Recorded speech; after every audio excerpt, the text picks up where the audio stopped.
bienvenidos. Gracias por acompañarnos. Y en el marco del aniversario luctuoso de Charles Richter, que fue un físico sismólogo estadounidense que desarrolló la primera escala de magnitud de sismos, el Fondo de Cultura Económica y Crystal House México organizaron la conferencia Ciencia e Historia de los Sismos. Para hablarnos sobre este tema tan importante, pero que en el mes de septiembre en México toma mayor relevancia, nos acompaña el doctor Raúl Esquivel Sirven.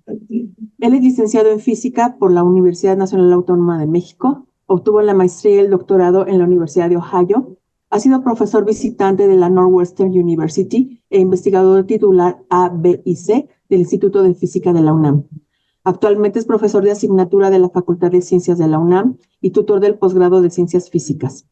Entre sus temas de investigación están el transporte y transferencia de calor a la nanoescala, la fuerza de Casimir y de van der Waals en materiales reales y sus aplicaciones en nanosistemas y autoensamblaje, la estabilidad de micro y nanosistemas en electromecánicos, ondas acústicas y ondas sísmicas. Es nivel 3 del Sistema Nacional de Investigadores. Muchas gracias, doctor. Es un honor que haya aceptado nuestra invitación y lo escuchamos con atención. Gracias. Pues comparto mi pantalla y ahí estamos ya, ¿verdad? Sí, Bueno, pues muchas gracias por la invitación a dar esta plática y les voy a platicar de sismos, ciencia y sociedad, cosas muy generales. Y aquí está mi correo, esta parte de las preguntas que puedan tener al final de la plática, les dejo mi correo por si luego también quieren escribirme. La plática, voy a tratar esos tres temas, sismo, ciencia y sociedad, y lo decidí poner como una serie de preguntas, que durante la plática nos vayamos haciendo una serie de preguntas. Bueno, ya me presentó Aaron aquí amablemente. Les platico, yo soy físico y trabajo en problemas de ondas. Ondas, la luz es una onda, lo que llamamos una onda electromagnética. Hay ondas como las ondas acústicas, que es el sonido, las ondas elásticas, que son ondas que son las que nos producen los sismos. Y aquí puse dos figuras de algunas cosas que recientemente he estado trabajando. A la izquierda es una imagen de ultrasonido médico. O sea, cuando mandamos ondas de ultrasonido en el cuerpo, podemos ver imágenes. Aquí lo que se ve es una lesión en mama, que podría ser cáncer. Entonces, nosotros estamos en un proyecto de mejora de el ultrasonido médico usando principios físicos. Y en la figura de la derecha, lo que ven es una onda de luz, que es estas rayitas, que calientan una esfera. Esta esfera mide menos que un glóbulo rojo y se empieza a enfriar y la temperatura son como ondas. Entonces, las ondas existen en muchos fenómenos, en muchas escalas. Y aunque hice hace tiempo problemas de sismología, es un tema que me interesa porque creo que es de los problemas más importantes y poco estudiados. O sea, todavía falta mucho por hacer en el tema de sismología. Entonces, ¿quiénes estudian los sismos? Digo que hay estudiantes aquí, creo que eran de secundaria y tal vez empiezan a pensar en qué hacer en un futuro. Los sismos los estudian, por ejemplo, los físicos, los matemáticos, los geofísicos. O sea, todas estas carreras que puse aquí son carreras que los pueden llevar a estudiar sismología. O sea, ingenieros civiles, ingenieros geofísicos. Y, por ejemplo, en la UNAM tenemos el Instituto de Geofísica de la UNAM, donde hay un departamento de sismología, donde se estudian los sismos, o en el Instituto de Ingeniería existe la Coordinación de Ingeniería Sísmica. Entonces, hay muchas carreras que los pueden llevar a ser sismólogos, al estudio de los sismos. Entonces, si están pensando qué hacer en un futuro, pues aquí hay muchas opciones de, de, de vida, ¿no? Bueno, voy a empezar con esta pregunta. Ya ven que ahorita en septiembre dicen que es el mes de los temblores.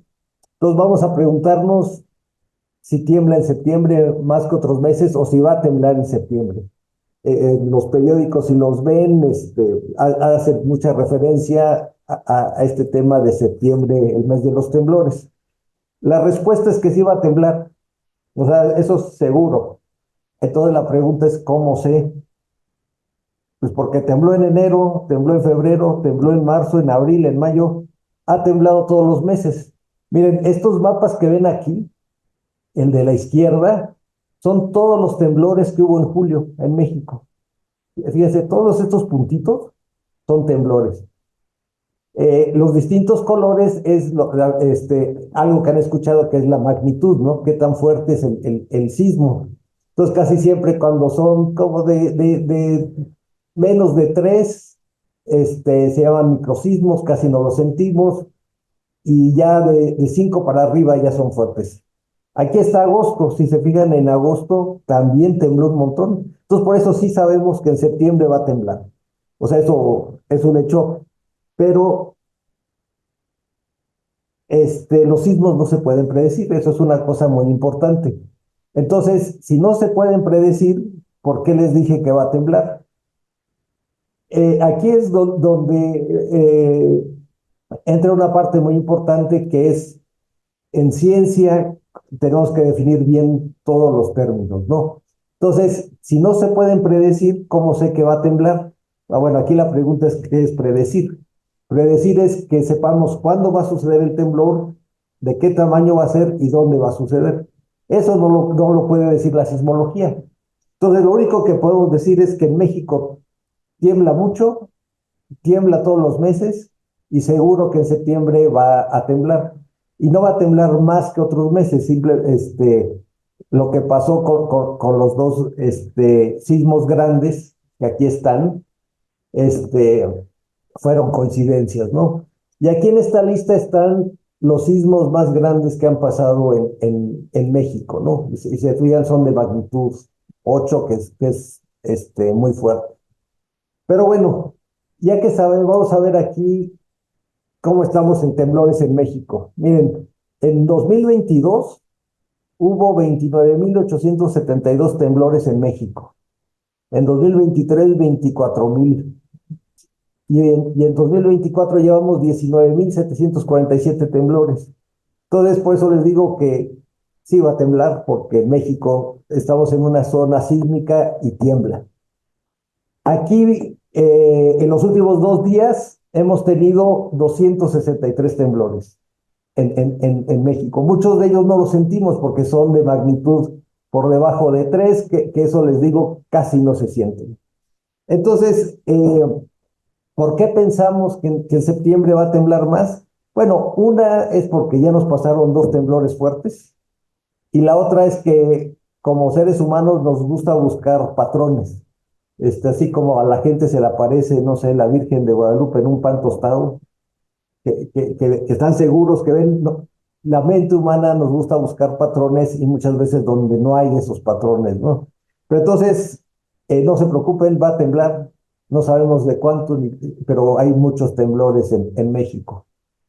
Y ahora, a mí me gustaría, esto es, lo puse hace una hora, y esto es todos los temblores que hemos tenido en el mundo en los últimos 2 días. Grandes, o sea, de magnitud mayor que 5. Por eso no están los 263 que puse que había pasado en México. Entonces, estos son en los últimos 2 días los temblores que hemos tenido alrededor del mundo. Entonces, pues tiembla en muchas partes del mundo y en particular en México.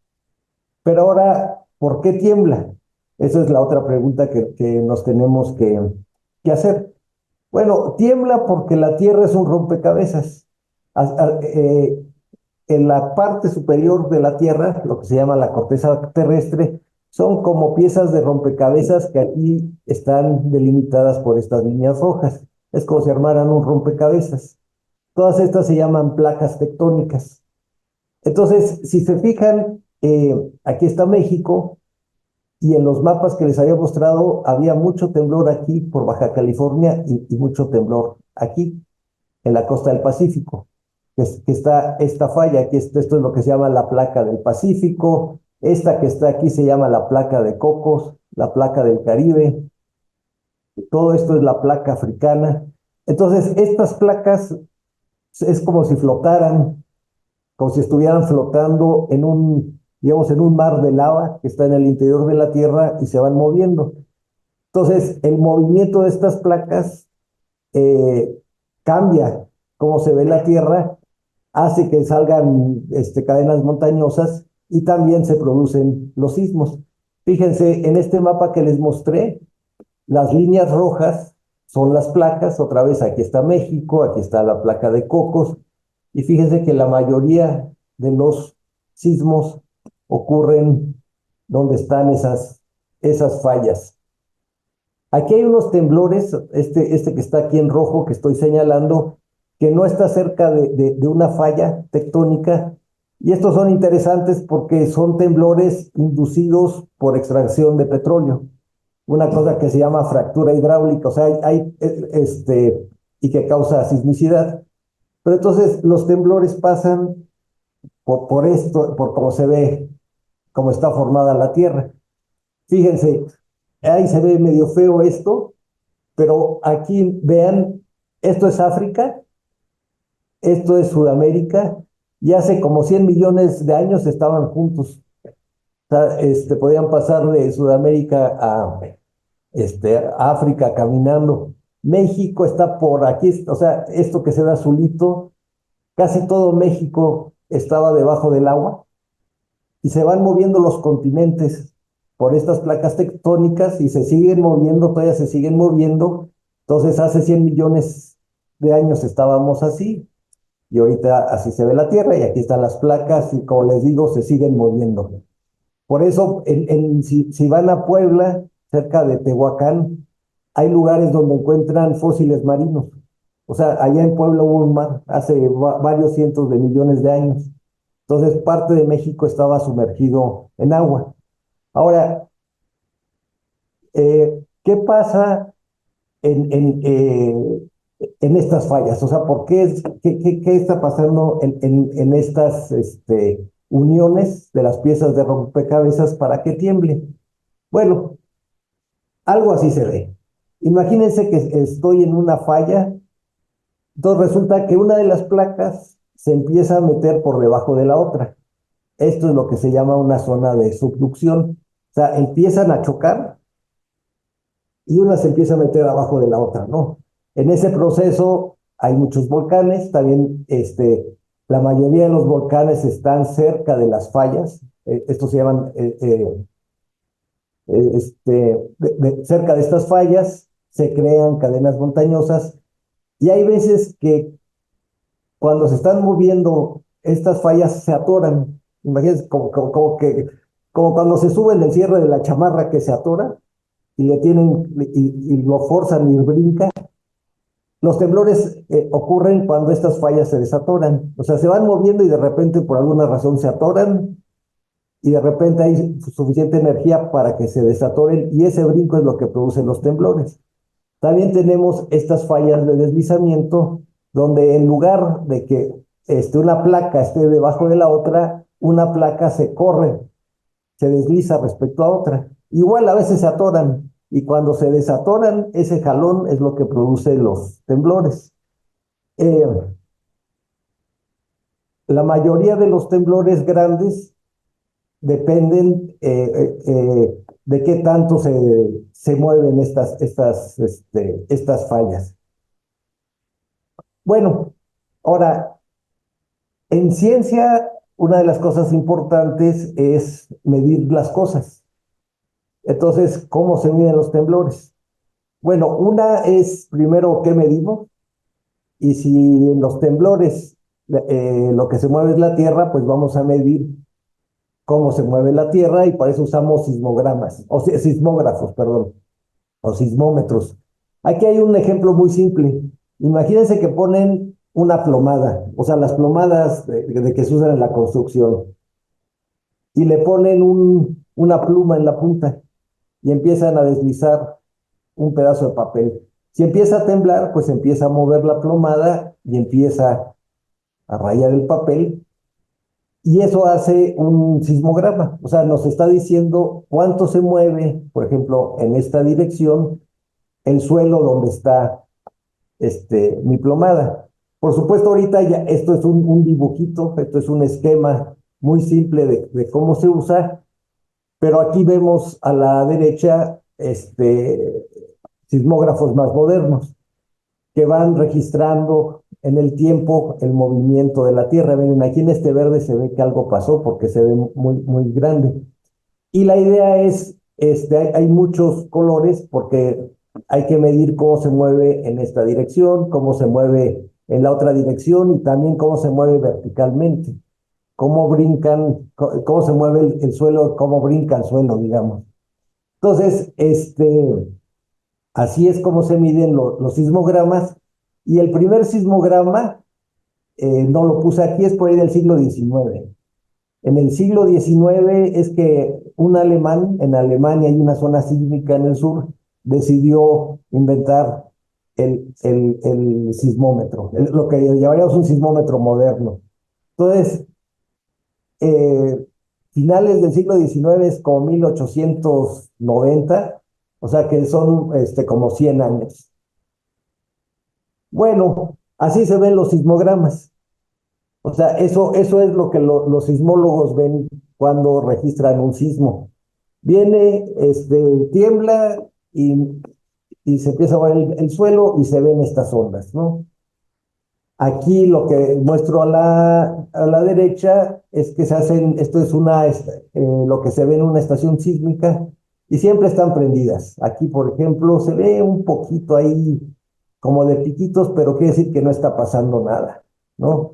Este que está acá, el de la izquierda, fue el temblor del 2017. O sea, así se vio. Y aquí una cosa importante es que si les digo qué es un temblor fuerte o un temblor débil, pues tal vez entre más grandes estén estos picos, van a decir que es más fuerte y tienen razón porque se movió más el suelo. Entonces aquí puse esta flechita roja y va a ser importante. Entonces esta flecha, el tamaño de esta flecha, que tiene que ver con el tamaño de estos picos, va a tener que ver con qué tan fuerte es un temblor. ¿Sí? Eh, bueno, ya sabemos qué medir y ya sabemos, ustedes ya han oído de las escalas, ¿no? Un temblor de magnitud 5, de magnitud 4, pero qué es eso de las magnitudes? Bueno, aquí en la foto está un señor que se llamaba Charles Richter. Él estudió física, era físico, terminó su doctorado en física, prácticamente estaba desempleado al terminar el doctorado en física. Entonces lo contrataron para hacerse cargo de una estación sísmica en California y de lo que se dio cuenta es que pues en la ciencia hay que medir y que en sismología como que no se estaba midiendo nada e introdujo junto con otro señor, Gutenberg, la escala de Richter. O sea, lleva el nombre de Richter, aunque los dos trabajaron en esa escala. Y la idea de Richter era relacionar, para comparar dos temblores, cuál es más fuerte o más débil, relacionar esta línea roja, estoy aquí simplificando muchas cosas, con la energía que libera un temblor. O sea, si yo comparo dos temblores, ¿cuál liberó más energía? Y el que liberó más energía, voy a decir que es más grande. Entonces, Richter inventa una escala para poder asignar un número este, a los temblores y saber cuál es más fuerte que otro. Pero les digo que está relacionado con cuánta energía se libera. Ahora, aquí noten el año 1937, o sea, tiene menos de 100 años de que Richter inventó su escala. O sea, tenemos menos de 100 años midiendo con una propiedad de los temblores. Y de hecho, en 1900, espérenme, ay, espérenme que aquí se me, ya, en 1979, estos dos sismólogos, Hanks y Kanamori, mejoraron la escala de Richter. La escala de Richter tenía algunos defectitos que se mejoraron en 1979. Entonces, ahorita cuando hablamos de la intensidad de los temblores, un sismo de magnitud 5 o 4, casi siempre ya se refiere uno a esta escala, lo que se llama escala de momento. Pero es muy parecida a la de Richter. Digamos, ya van a ver que no se usa un sismo de 5 en la escala de Richter, lo de la escala de Richter ya casi no se usa. Pero fíjense, en 1979, pues fue hace 40 años, o sea, no hace mucho. Entonces, la sismología es una ciencia en muchos aspectos muy nueva. O sea, tenemos muy poco tiempo estudiando la sismología. Y por eso hay todavía muchas preguntas sin resolver. Pero bueno, eh, aquí está la escala de magnitud de los temblores. Entonces, magnitud 1, 2 hasta 10. Los temblores fuertes en México eran alrededor de magnitud 8, que es muy fuerte. Les digo, de 3, 4 casi no se siente, y de 10 es la máxima energía que se podría liberar en un temblor. Y aquí hay una cosa interesante. ¿Cuánta energía se libera un temblor de magnitud 2 comparado con el de magnitud 1? O sea, uno diría, pues si aquí es 1 y aquí es 2, pues es el doble. Y este es el triple del de 1. Resulta que no. Resulta que imagínense que en lugar de energía fueran pesos. Y que les digo, si es un temblor de magnitud 1, le damos un peso. Si es de magnitud 2, no le vamos a dar 2 pesos, le vamos a dar 10 pesos. Si es de magnitud 3, no es el triple del de 1, va a ser 100 veces el de 1, y así sucesivamente. Entonces, un temblor de magnitud 8 es 1, 2, 3, 4, 5, 6, 10 millones de veces más fuerte que el de magnitud 1. Y uno de magnitud 9, ¿qué pasó? Y uno de magnitud 9 son, a ver, 1, 2, 3, 4, 5, 6, 7. Aquí me equivoqué, creo. 1, 2, 3, 4, 5. Estos dos los puse igual, no. Si este es 10 millones, este es 100 millones. De veces, tiene 100 millones de veces más energía uno de magnitud 9 que uno de magnitud 1. Entonces, cuando se manejan estos números tan grandes, por eso en lugar de, se le asignan números como estos. Es decir, mira, uno de magnitud 1 libera una energía, si, el de magnitud 2, pues ponle 2. Si ahorita, no sé si ya llevaron en la secundaria la clase de física, y si ya llevaron la clase de física, ¿se acuerdan que su maestro o maestros los molestan con las unidades? Los molestan con que la energía tiene unidades de joules.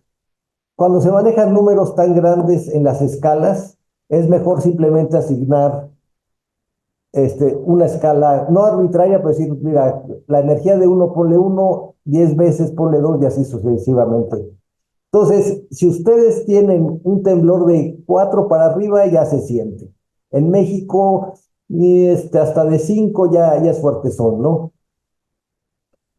Entonces, lo que ya sabemos es medir cómo se miden los temblores, que es con los sismogramas. Tenemos los aparatos para medir los temblores y ya tenemos una manera de medir los temblores, ¿no? De asignarles un número y saber cuántas veces uno es más grande con respecto de otro. Ahora, hay algo que no estoy platicando, que ahorita vamos a ver, y es por qué a veces se sienten más fuertes los temblores en ciertos lugares. Bueno, depende ahí del tipo de construcción, del tipo de suelo. Por ejemplo, aquí en la Ciudad de México, donde estaba el lago de Texcoco, que el suelo es muy lodoso, se sienten mucho los temblores. Donde está Ciudad Universitaria, aquí la UNAM, se sienten poco porque casi todo es piedra volcánica. Entonces, la diferencia, eso es la importancia de la escala como la que inventó Richter, que no dependa de cómo lo sientes, sino que dependa de cuánta energía se liberó. Entonces, esta parte de la plática es que tengan una visión general de lo que son los temblores, ¿no? De que sepan y que no se los cuenten con cosas como que si los sismos se pueden predecir. Bueno, vamos a seguir con esto de sismo, ciencia y sociedad. Entonces aquí dejen que les platique qué pasó en Portugal, en Lisboa, en 1775. Entonces, están ustedes en Lisboa, esta es una foto de Lisboa, y aquí puse una foto de unos niños desayunando. Entonces, pueden ser ustedes. En la mañana están ahí desayunando antes de ponerse su uniforme e irse a la escuela. Y entonces, vamos a ver que son las 7 de la mañana que los despiertan para ir a la escuela y ahí están desayunando. Y unas horas más tarde hay un temblor muy fuerte en Lisboa. Esto fue en 1775. Se caen las casas, se empiezan a incendiar, se incendia Lisboa y 20 minutos después llega un tsunami y termina Lisboa. Entonces, más o menos si estaban ustedes desayunando a las 7 de la mañana, más o menos para el mediodía ya hay 60,000 personas muertas en Lisboa. O sea que sería como si eh, en esa época había como 200,000 habitantes en Lisboa, como si la cuarta parte de la población se hubiera muerto. O sea, imagínense que empiezan a contar ahorita que están en el salón de clases, uno, dos, tres, cuatro, y el cuarto se murió. Y luego otra vez, uno, dos, tres, cuatro, y el cuarto se murió. Entonces, imagínense que empieza esta reunión, esta plática, y están todos en su salón, y cuando termina esta plática, la cuarta parte ya murieron, ¿no? O sea, de ese tamaño pueden ser los temblores. Entonces, aquí se ve esta pintura de la destrucción de Lisboa en 1775. Pero miren, a ver si puedo generar no, bueno, no puedo mostrar la película, a ver si puedo, aquí, a ver si se puede ver la película. Creo que lo puse mal, pero bueno. Miren, esto que se ve acá, aquí está Lisboa, donde está esta línea roja está Lisboa, y el tsunami que se generó no solo se sintió en Lisboa, se sintió prácticamente en todo el mundo. O sea, ya aquí en el continente americano, pues eran olas muy chiquitas, pero toda esta línea roja, el tsunami era entre 6 metros y 20 metros. O sea, que imagínense que estaban ustedes eh, no sé, aquí en la orilla y de repente llega una ola de 6 metros en donde están. Y en otros lados fue hasta de 20 metros de altura las olas. Entonces, los sismos pueden ser muy destructivos. O sea, por ejemplo, les dije en Lisboa se murieron 60,000 muertos, hubo 60,000 muertos. En Marruecos, que está del otro lado del Mediterráneo, en este mismo temblor murieron 10,000 gentes. Y es lo que era el peor desastre natural en Europa en muchos siglos. Entonces aquí viene de la plática esto de sismos, ciencia y sociedad, es cómo cambian los sismos nuestra percepción de la naturaleza. Y de hecho, en Europa, después de este sismo, hubo un cambio ahorita que están en secundaria, también les toca ver historia, no sé, no sé si todavía se habla de historia universal, pero hay dos personajes en la historia, Juan Jacobo Rousseau y otro que se llamó Voltaire, que después del sismo de Lisboa empiezan a cuestionarse muchas cosas. Por ejemplo, Voltaire cuestiona la existencia de Dios, porque para Voltaire, si Dios era bondadoso, no hubiera permitido que ocurriera este temblor. Y Rousseau dice una cosa interesante que dice que no es culpa de la naturaleza ni de Dios. Dice, pues la gente decidió hacer casas de 5 pisos, hacinarse en una ciudad y pues si tembló, pues por eso se murieron, ¿no? Casi que si hubiera habido mejor planeación no pasa esto. Entonces, en esta época son los primeros inicios de la protección civil. después, durante el temblor de Portugal y después del temblor de Portugal, cómo hacer ciudades más seguras, ¿no? Y hay otra cosa que aquí no les presenté, que hay otro personaje que aparece que se llamaba el Marqués de Pombal. Así que cuando pasa el sismo de Lisboa, uno de los problemas es qué haces con 60,000 muertos. Entonces él empieza le pide al rey, porque era asesor del rey, que se tienen que echar al mar los cadáveres y los otros se tienen que quemar, porque si no, va a haber un problema ahora eh, de salud pública y ahí entra en conflicto con la iglesia. Entonces, un temblor no solo destruye una ciudad, sino que empieza a cambiar cómo vemos la sociedad. Y en Europa, pues otra de las consecuencias es que Manuel Kant es el primero que inicia el estudio de la sismología como ciencia. Y piense que esto pasó en 1775, o sea, ya era más de 100 años después de Copérnico, de Galileo. O sea, nos interesaba más lo que pasaba en los planetas de lo que pasa en la Tierra. Entonces, esto vino a cambiar una percepción de la sociedad a consecuencia de este temblor. Ahora, cuando hablamos de historia, o sea, sismos, o sea, su historia y ciencia, hay una área que es muy interesante que se llama la arqueosismología y estudia la evidencia de sismos y su efecto en civilizaciones antiguas. Entonces, aquí hay un dibujo que se llama la destrucción de Jericó, que tal vez en la Biblia hay una historia que dice, no me acuerdo, que hay una ciudad que se llama Jericó, están en guerra y le piden a los israelitas que si suenan unas trompetas se van a caer las paredes de Jericó. Y se caen las paredes de Jericó, pero la pregunta es, ¿a poco se cayeron las paredes porque soplaron unas trompetas? Entonces, Jericó todavía existe, es una ciudad que todavía existe y que es de las ciudades más antiguas en el mundo. O sea, hace 10,000 años Jericó ya era ciudad, ya había habitantes en Jericó hace 10,000 años. Y resulta que Jericó está aquí donde puse mi cursor.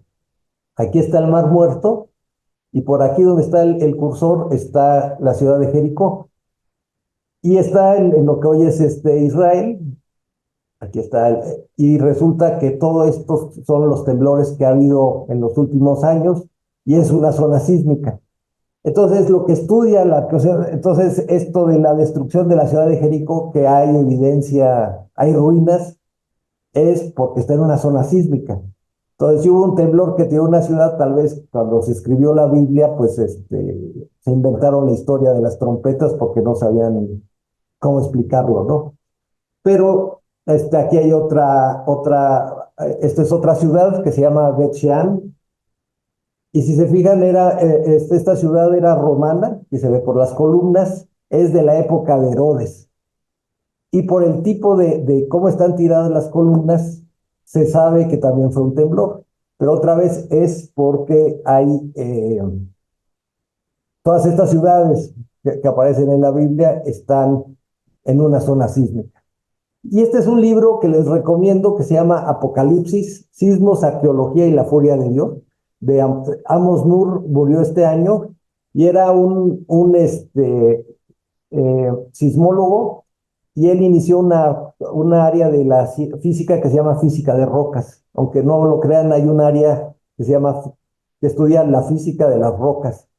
Y él fue uno de los pioneros en esto de sismología, que era, si hay muchas referencias en libros sagrados o sea, la Biblia sobre temblores, pues vamos a estudiar por qué los pusieron y él se dedicó a estudiar estas cosas, a, a ir a los sitios y mostrar que la destrucción que se veía era consistente con los temblores. Aquí no se ve bien la portada, pero creo que estos esqueletos que se ven, no sé si son de Pompeya, de la erupción del volcán de Pompeya. Pero, ¿qué pasa en México? Porque, pues, o sea, que lo que pasó en Israel hace 6.000 años o en todos esos lados, como que no nos tiene que importar mucho. Aquí hay un trabajo, está en inglés, que se llama Teotihuacán, una cultura antigua afectada por temblores. Entonces, lo que hacen estos colegas es estudiar Teotihuacán y empezar a buscar, como, bueno, pues estamos, como dijimos, en una zona sísmica, rastros en las ruinas que hay de Teotihuacán de que hubo temblores. Entonces, aquí, por ejemplo, ellos describen que, bueno, si esto era una escalera, cómo con los movimientos sísmicos, aquí en la segunda figura empieza a temblar, cómo se desacomodan estos cubos y cómo se dañan, ¿no? Por ejemplo, si aquí ven en esta parte que dice 3, aquí en las esquinitas está como roto, o sea, como que se hubiera trozado estos ladrillos, y eso buscan y es consistente con la destrucción que se ve por ejemplo, en estas escalinatas. Entonces, lo que ellos estudian es, aquí se ven también otras que permiten esto, aquí está, aquí se ve donde están despostilladas, perdón, eh, cómo se van cayendo con los sismos las escaleras, estos escalones. Entonces, lo que se estudia en esta parte de la sismología es cuál es la evidencia de que haya habido temblores, y se trata de relacionar con otros eventos sociales. Por ejemplo, ¿por qué se abandonó Teotihuacán este, en una época, ¿no? Si fue un gran sismo, o sea, si fue la destrucción por sismos. Entonces, esto es lo que se llama arqueosismología. Y entonces, es aquí. Y bueno, ¿por qué es importante entender el efecto social de los sismos? Una, se ve afectada la vida, ¿no? La economía, o sea, imagínense que hubiera habido un sismo como el de Portugal, que se mueren 60.000 gentes. Ahorita se afecta la economía, el tejido social se afecta. Dependemos hoy en día mucho de la infraestructura: agua, electricidad, comunicaciones, servicios médicos. Digo,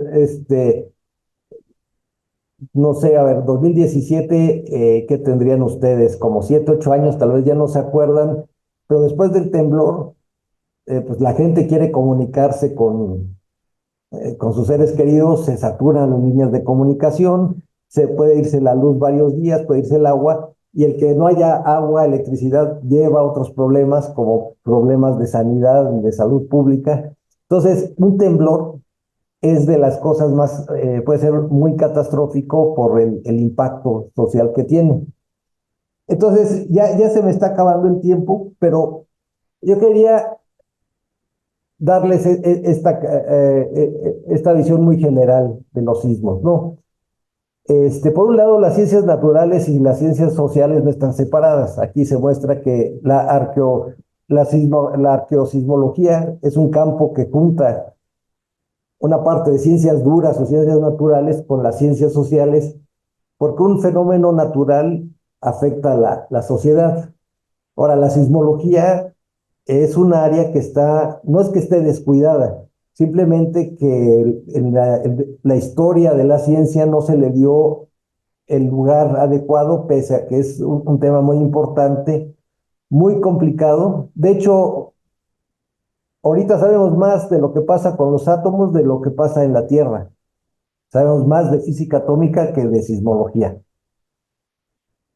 ¿Y por qué es importante estudiar ciencias en general?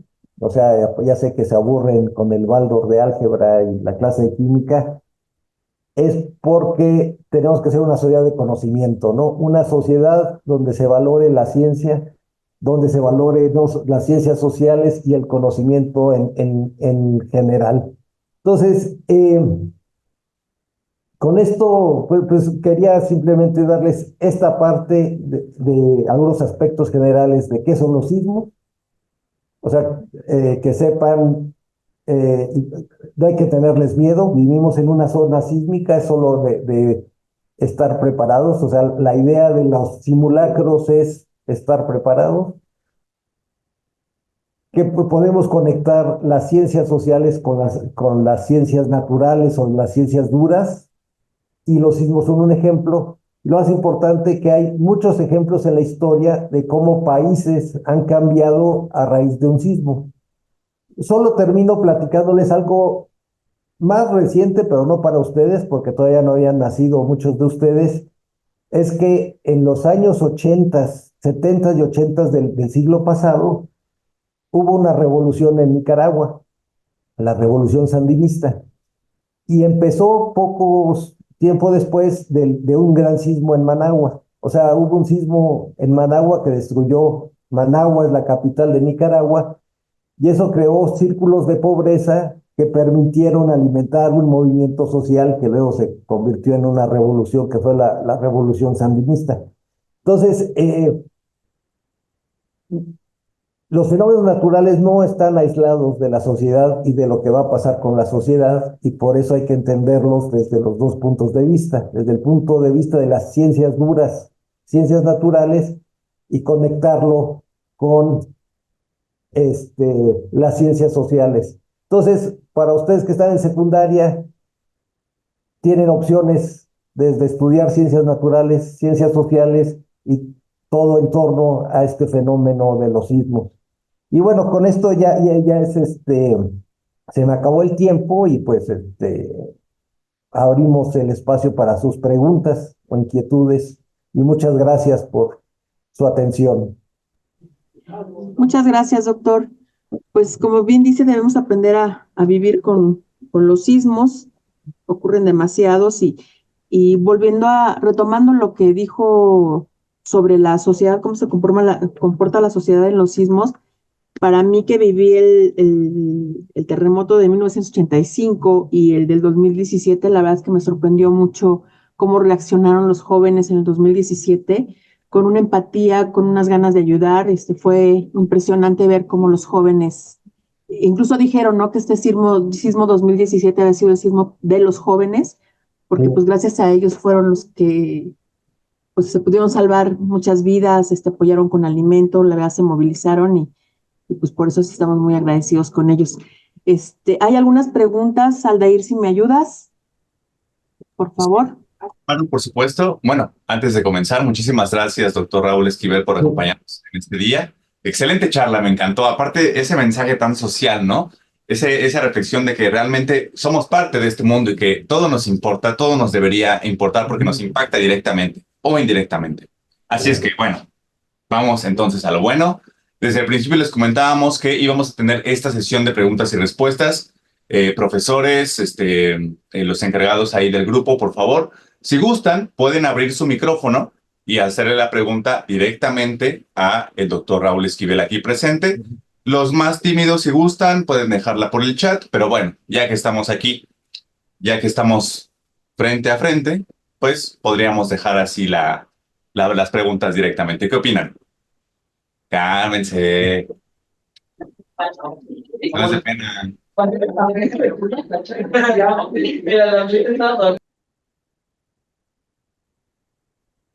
Bueno, pues si gustan los que tengan preguntas, lo que les recomiendo es que se acerquen al micrófono. No sé si les puedan facilitar también los profesores que nos acompañan. O bueno, que si se acerquen directamente a la computadora donde está el micrófono. La verdad es que no sé cómo esté la configuración allí, pero bueno, la pueden hacer directamente. ¿Sí nos escuchan? Leve.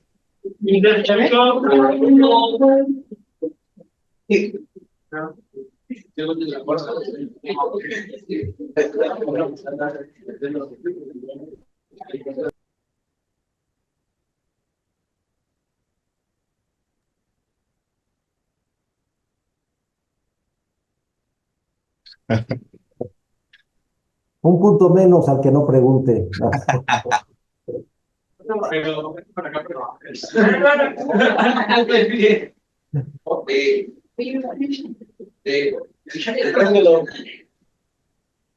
Déjalo primero. ¿De qué sirve un sismólogo? O sea, ¿dónde se coloca? ¿Y en la superficie, en el aire, en el piso, hasta abajo? Ah, no, los sismómetros, dices. Sismógrafo. No, Sí, sí. pero sí, es que no, se colocan en el piso. Ah, O ok. sea, tú puedes, eh, eh, de- a veces los ponen en unos pozos dependiendo del tipo de suelo, pero se ponen en el piso. O sea, imagínate que ahorita los modernos son como una cajita, como una computadora pequeña y los pones en el piso. De hecho, si ustedes busquen en sus teléfonos celulares, hay aplicaciones, pónganle sismógrafo y pueden hacer de su teléfono celular un sismógrafo. Y lo ponen en el suelo y brinquen junto y se van a empezar a ver las señales. Entonces, tú tienes que poner estos aparatos donde hay zonas sísmicas y se hacen lo que se llaman redes sismológicas, poner redes de varios de estos. Venga, siguiente pregunta.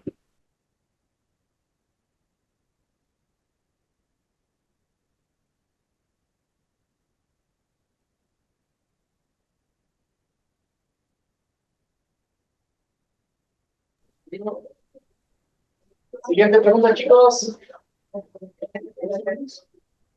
Ah, ok. Por acá se entra.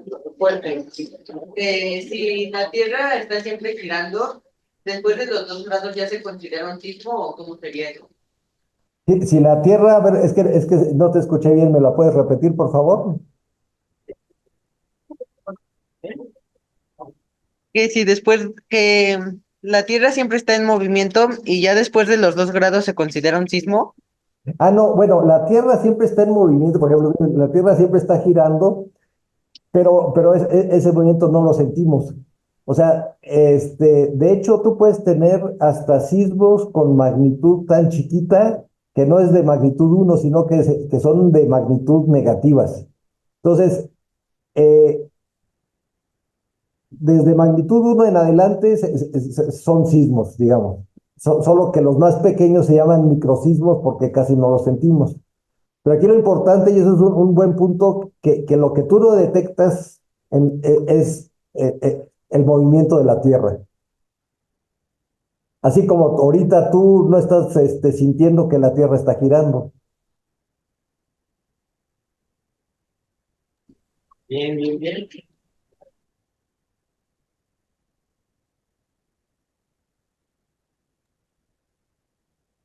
¿Alguien más? ¿Alguien más? Ahorita van, ¿eh? Sí.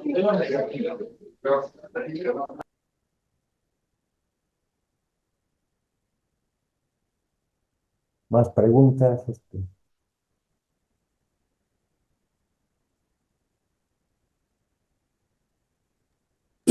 Doctor, Sí, muchas gracias por su plática, muy interesante, pero sobre todo muy dirigida a los jóvenes.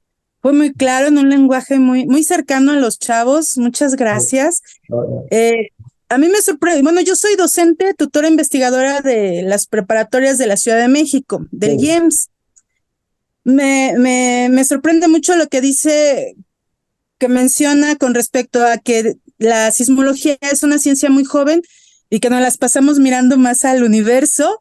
ajá, Y bueno, me refiero porque actualmente en geofísica hay también ya pues, algún tema por ahí acerca de la sismología, este, de los planetas del sistema solar. Entonces es muy curioso que como sí. que todavía no le entendemos muy bien a cómo se mueve aquí en la Tierra, pero sí vamos a buscar los sismos en otros planetas.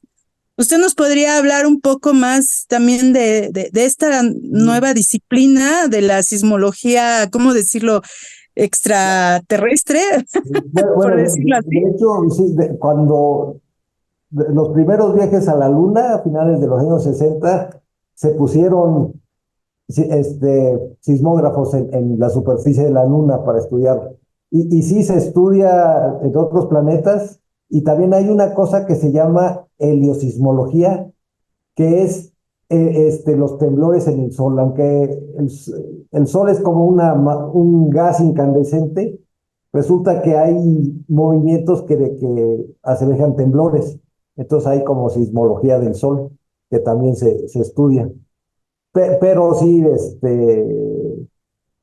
no entendemos lo más fácil que es estar aquí en la Tierra, pero da información, en la actividad sísmica da información de lo que está pasando adentro de los planetas, este, o en este caso con la heliosismología dentro del Sol. O sea, digamos, yo lo puse como el estudio de los sismos por las consecuencias de los temblores, pero el estudiar los temblores también nos permite ver al interior de la Tierra. O sea, por eso sabemos que hay un núcleo sólido y luego hay un núcleo líquido, luego otra vez hay uno sólido, luego está toda la magma, por cómo viajan las ondas.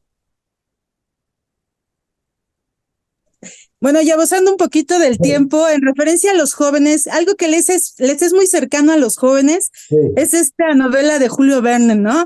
El viaje al interior de la Tierra. Ah, sí. Y es increíble que no tenemos como esa dimensión de qué tan grande es la Tierra, ¿no? O sea, cuando Julio Verne entra al centro de la Tierra, pues uno se imagina que va a entrar al centro de un volcán, pero nos podría hablar de cuál es la factibilidad de llegar al centro, al núcleo de la Tierra y cómo lo podríamos hacer. O sea, tenemos la tecnología para llegar y hacer como una biopsia o tomarle una muestra a nuestro núcleo terrestre. No, todavía no, porque de hecho, si uno ve la Tierra, es apenas la corteza terrestre es como una cascarita, es como si tuviéramos una naranja y quisiéramos llegar al centro de la naranja. Entonces, ahorita lo que hemos podido hacer es ni siquiera atravesar la cascarita. No me acuerdo cuál es el pozo más profundo que se ha hecho. A ver, aquí rápido. Veo, o sea, en Rusia, 7 kilómetros. O sea, lo más profundo que hemos llegado son 7 kilómetros. Y el radio de la Tierra son como 6,000 kilómetros.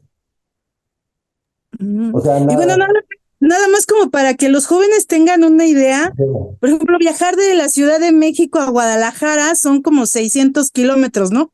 Sí. O sea, eso es lejísimos, ¿no? Y ahorita 7 kilómetros será como ¿de dónde? Híjole, pues tal vez de Ciudad Universitaria al Zócalo. No, no, todavía menos eso. Todavía. Es muy largo ese trayecto, todavía es menos, es más cerquita todavía, doctor. Sí. Pero 7 kilómetros no es nada, entonces solo hemos podido hacer un hoyo de 7 kilómetros. Sí, entonces todavía falta mucho. Sí. Muchas gracias, doctor. Sí. Yo espero que los jóvenes se sientan muy motivados e inspirados a estudiar estas carreras tan apasionantes como la geofísica, la sismología, lo que usted acaba de mencionar, la heliosismología, ¿no?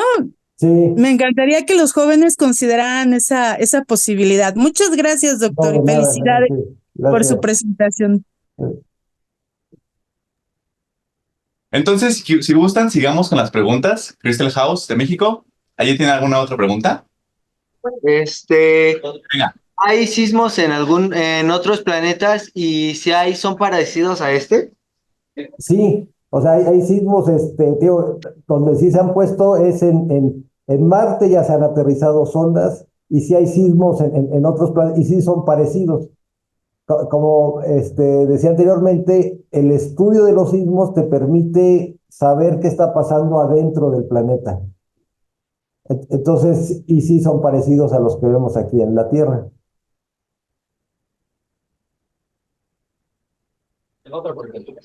¿Baja mucho la economía cuando hay un sismo y se caen edificios? Sí, porque se cae, o sea, hay veces que puede tomar años que se recupere la economía.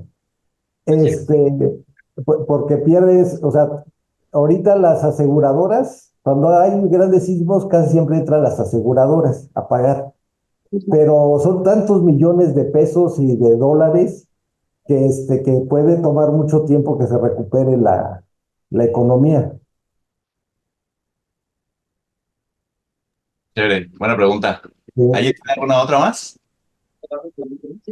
¿Qué pasa si un sismo pasa de los 10 grados? No ha habido, o sea, ahorita como que el máximo que se puede es 10 grados, que sería casi la máxima energía que se podría liberar, pero no, ahí sería, no sé qué pasaría, sería ya una destrucción total, ¿no? O sea, los más grandes que se han registrado es como de 9 en Chile, en Santiago de Chile, bueno, cerca de Santiago de Chile, y uno como de 9,2 en Alaska. Bueno, Alaska estaba bastante despoblado, entonces no hubo mucho daño, pero no, de 10 quién sabe, ya sería más que catastrófico.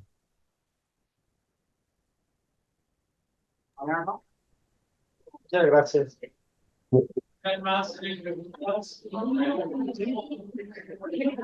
con las preguntas ya agotamos los rubros de Ricardo, les agradecemos bastante. Bueno, si no hay más preguntas en el salón, doctor, yo tengo una a través Sí. de, como le comentaron, también se transmitió por Facebook Live Sí. desde leamos la ciencia para todos, y hay un comentario de de Concepción Sánchez, perdón, dice: excelente día, excelente charla, mi mamá de 72 años lo comprendió muy bien.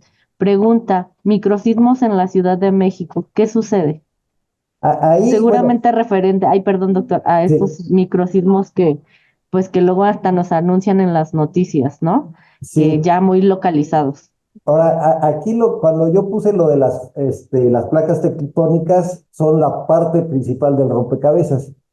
Pero a veces es como cuando se fractura, o sea, imagínense que fracturan un vidrio y hay una rajada en el vidrio, ¿no?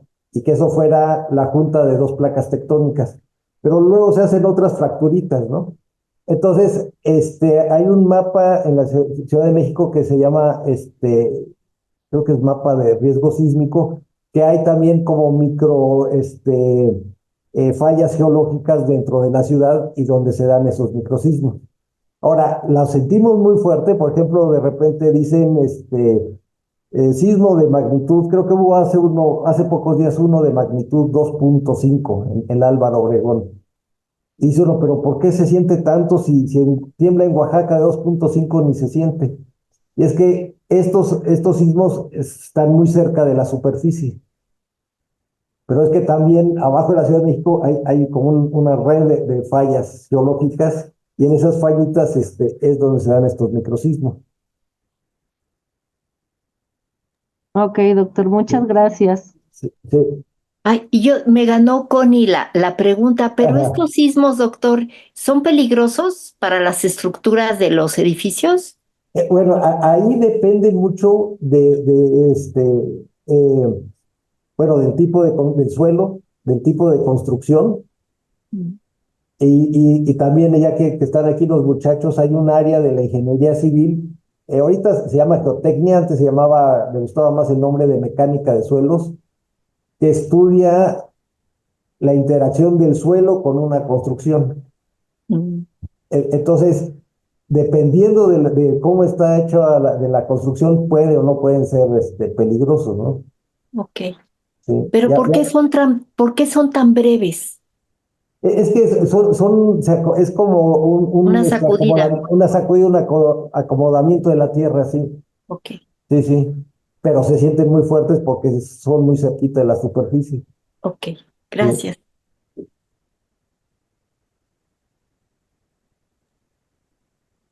¿Alguien más tiene alguna pregunta? Si no, pues yo le daré la palabra a mi compañera Sí. Mar. Te agradezco. Muchas gracias, doctor Raúl, por No, acompañarnos. Bueno, pues nada gracias, más nos resta agradecerle, doctor. Muchísimas gracias por su tiempo, por su charla súper interesante, gracias. y agradecerle a los grupos que nos acompañaron del Crystal House. Muchísimas gracias por su atención y ojalá disfruten sus libros.